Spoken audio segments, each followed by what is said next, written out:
और उसके बाद जश्न का माहौल। बस चारों ओर रंग गुलाल उत्सव ही नजर आता है। वैसे होली पर्व का हर लम्हा होलिका के इर्द गिर्द ही घूमता है, जिसमें दशहरे की तरह बुराई पर अच्छाई की जीत को याद किया जाता है। आपने भी जो कहानी अब तक सुनी है वो ये है कि होलिका अपने भाई के डर से भतीजे प्रहलाद को लेकर जलती आग में बैठी थी। लेकिन दोस्तों, इस वीडियो में होलिका की जो असली कहानी है वो हम आपको बताने वाले हैं। वो कहानी जो आपके रोंगटे खड़े कर देगी। दावा तो नहीं कर सकते हैं, लेकिन पूरा यकीन जरूर है कि वो होलिका के प्रति आपका नजरिया ही चेंज करके रख देगा।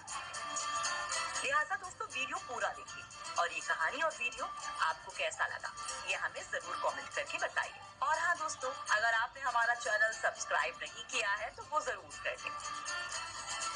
तो चलिए वीडियो की शुरुआत करते हैं होलिका की उस असली कहानी से जो आपने अब तक सुनी नहीं। अब तक आपने सुनी है होलिका की ये कहानी। होलिका राक्षस कुल के महाराज हिरण्याकश्यप की बहन थी। उन्हें वरदान में एक ऐसा दुशाला प्राप्त था जिसे ओढ़ने से आग का शरीर पर कोई असर नहीं होता था।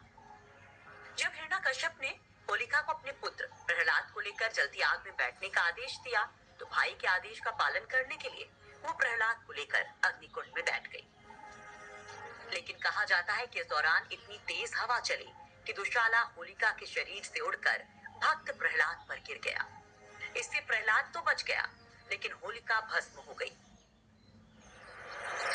कुछ मान्यताएं हैं कि जिस दुशाला को होलिका ने ओढ़ा था वो केवल एक ही व्यक्ति को बचा सकता था, क्योंकि होलिका भक्त प्रहलाद से बेहद स्नेह रखती थी।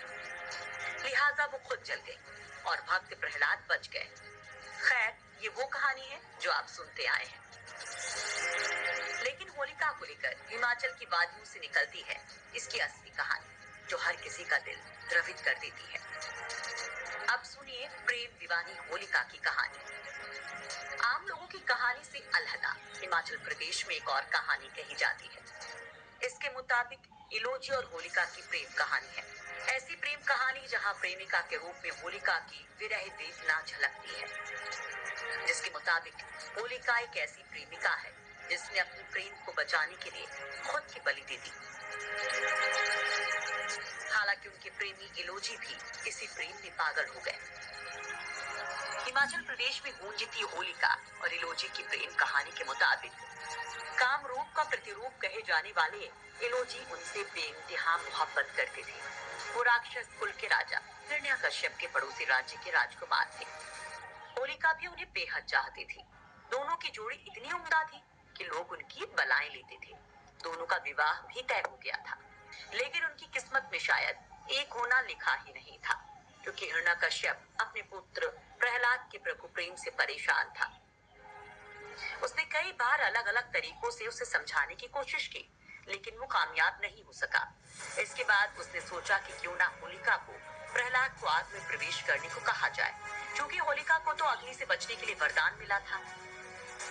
लिहाजा प्रहलाद भी जल जाएगा और उसकी परेशानी भी हल हो जाएगी। लिहाजा हिरण्याकश्यप ने होलिका को बुलाकर अपनी योजना को अमल में लाने के लिए कहा। प्रहलाद के वध के बारे में सुनते ही होलिका परेशान हो गई। एक पल को वो कुछ समझ ही नहीं पा रही थी, क्योंकि वो अपने भाई के बेटे यानी भतीजे प्रहलाद से बहुत प्रेम करती थी। लिहाजा उसने ये काम करने से साफ इनकार कर दिया। ये बात सुनते ही हिरण्याकश्यप ने होलिका से कहा कि वो उसका विवाह इलोजी से नहीं होने देगा।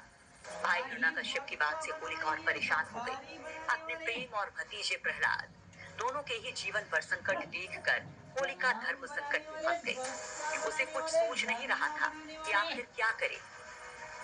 काफी विचार करने के बाद वो अपने भाई की बात मानने के लिए तैयार हुई।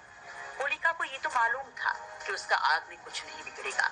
लिहाजा उसने सोचा कि क्यों ना अपना दुशाला प्रहलाद को सौंप दिया जाए, ताकि वो भी बच जाएगा और वो इस धर्म संकट से बाहर आ जाएगी। तय तिथि पर अपने वरदान के सहारे प्रहलाद को अपनी गोद में लेकर अग्नि में प्रवेश किया, जिसमें प्रहलाद तो बच गए, लेकिन होलिका भस्म हो गई। लेकिन होलिका के इस बलिदान का किसी को भी पता नहीं चला। कहा जाता है कि जिस तिथि पर होलिका प्रहलाद को लेकर अग्नि में प्रवेश करती है, वो तिथि उनके और इलोजी के विवाह के लिए भी तय की गई थी।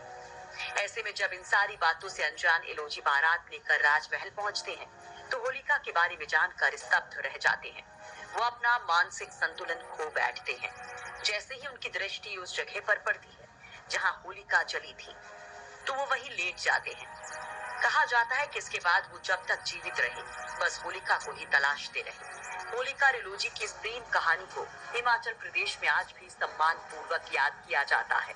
वहाँ प्रेम की हर कस्म और हर रस्म में होलिका रिलोजी आज भी जिंदा है।